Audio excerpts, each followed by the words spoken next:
Gigi ada lubang kecil, mulut bau atau gigi makin kuning? Weh, jangan cepat-cepat cabut gigi dulu. Hydroxyapatite ni sebenarnya bahan semula jadi dalam enamel gigi dan dia memang bantu tutup retak-retak kecil, isi lubang halus, baik pulih enamel yang rosak dan buat gigi kau kuat balik, berkilat balik. Ubat gigi ni tak ada fluorida dan memang dibuat oleh doktor gigi untuk orang yang ada masalah gigi berlubang atau gigi sensitif. Lembut tapi berkesan gila weh. Kalau kau selalu sakit gigi, malam-malam susah tidur ataupun nampak lubang kecil dekat gigi, weh, yang ni memang sesuai sangat untuk kau. Pakai pagi dan malam, mulut fresh, gigi pun makin putih. Klik link bawah ni weh, terus beli je sebelum habis stok. Then of course, you've got these big thorns, giving it the name the hawthorn tree. You don't want to mess with these. Then you have the berries. These, when they're ready, are bright red, small and round. Now these bright red hawthorn berries look like little apples and they're edible, but the seed inside isn't edible.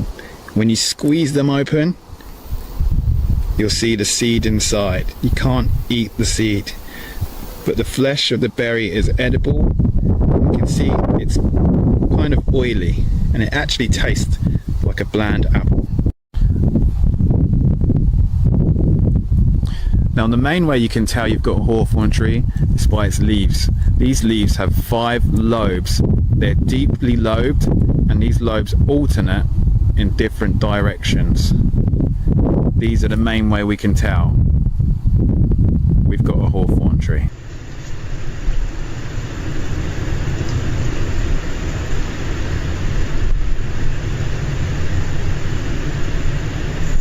So the humble hawthorn tree is pretty simple to identify, but just so you're confident and I'm confident, let's compare it to a tree that you don't want to accidentally mistake for the hawthorn tree, and that's the poisonous yew tree.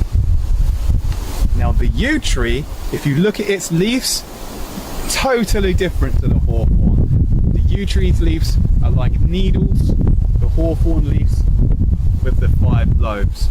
And then when we look at the berries, when we compare the berries, on the left we have a hawthorn berry that looks like a little red ripe apple, and then on the right we have a yew berry. Now you can see the yew berry's red flesh doesn't completely encapsulate the seed. Now these are the comparisons. On the left we have hawthorn berry, on the right yew berry. It's pretty easy to tell the difference between a yew tree and a hawthorn tree, but it's definitely best to know and understand them basic trees, because the yew tree is deadly poisonous. It takes just 2 seeds of a yew tree to kill a horse and just 50 of the needle-like leaves from the yew tree to kill an adult. So let's talk about the edibility of the hawthorn. Now in early spring, when these little leaves start to appear, these are edible and they're known to the older generation as bread and cheese because they kind of taste like a savoury snack. So in early spring you can eat the hawthorn leaves, and then of course when the berries appear in late summer and autumn, these are edible as long as you spit out the seed.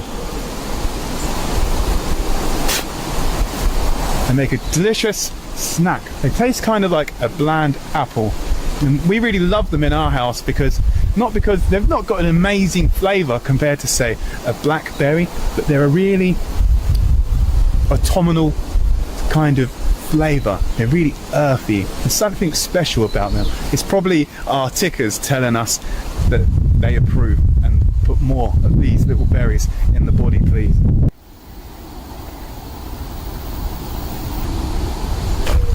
Now there's lots of recipes you can make with hawthorn berries, and there's lots of reasons why you should.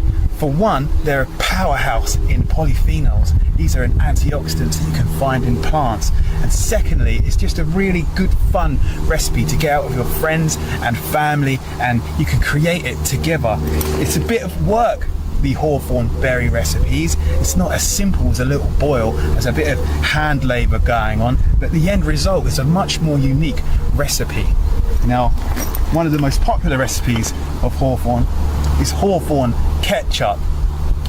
with a little bit of medium through a sieve, sugar, vinegar, you can create your own ketchup alternative. And this is rich in all them antioxidant properties. And it tastes surprisingly like ketchup. I'm a bit of a ketchup snob personally. I love ketchup. I have ketchup on nearly everything.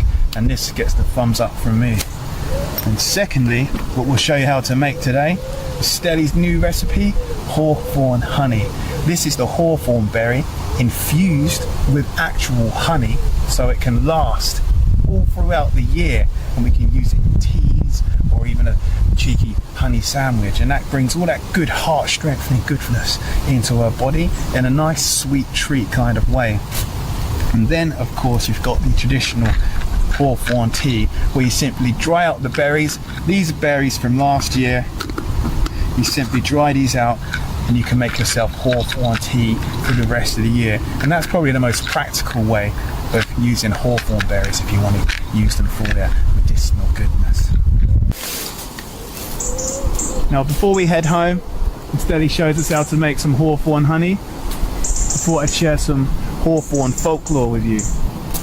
It's been believed for a long time in folklore that cutting down a hawthorn tree is extremely bad luck. And do you know why? Because it's said that the fairies are the guardians of the hawthorn tree, and they actually live underneath hawthorn trees.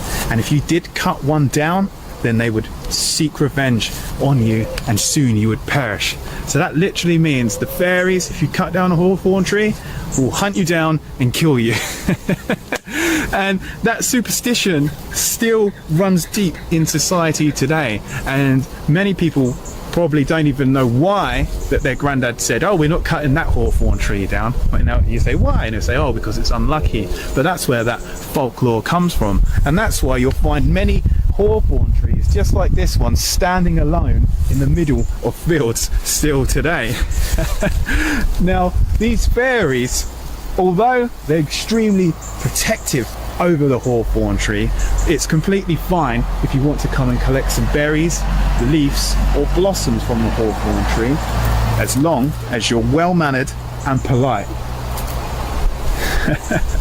And it's said that if you happen to be a bride, then the fairies, you don't have to be polite, the fairies will welcome you with open arms to collect the berries and blossoms, because they want the hawthorn tree to symbolise relationships and love.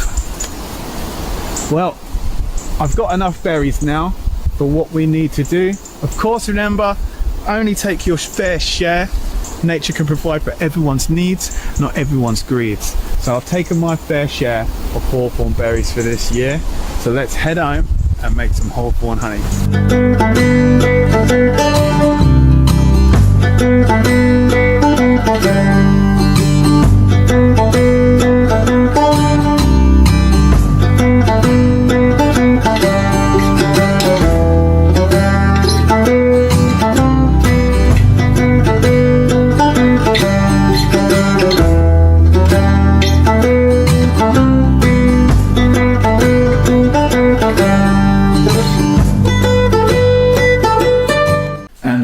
Stelly. Hi guys, welcome back. Here we have our wonderful bowl of foraged hawthorn berries to make delicious hawthorn honey. It's so super easy peasy, and it's such a brilliant way of getting all of the mighty goodness of the heroic hawthorn into your system. Heroic hawthorn, encapsulate all that goodness and preserve it. I know. Hawthorn honey. Hawthorn honey. It's such a helpful little berry, and it's really amazing for your heart. So make it into a honey, stir it into your tea, make it into some biscuits, and it's delicious. Come with us and we'll show you how to make it. So for this recipe, hawthorn honey, all you need is some helpful hawthorns and a cup of delicious honey. Now honey is amazing because everybody knows that honey is great for when you've got a sore throat or you're feeling a bit cold and fluey, and it's such a delicious, yummy, yummy mix. We're going to mix in our hawthorns with the honey today. Step 1, we're going to add 4 cups of hawthorn berries to the pan, and we're just going to take off any stalks and leaves as we go. But if a few stay in there, don't worry too much. We don't need to be too pedantic about it.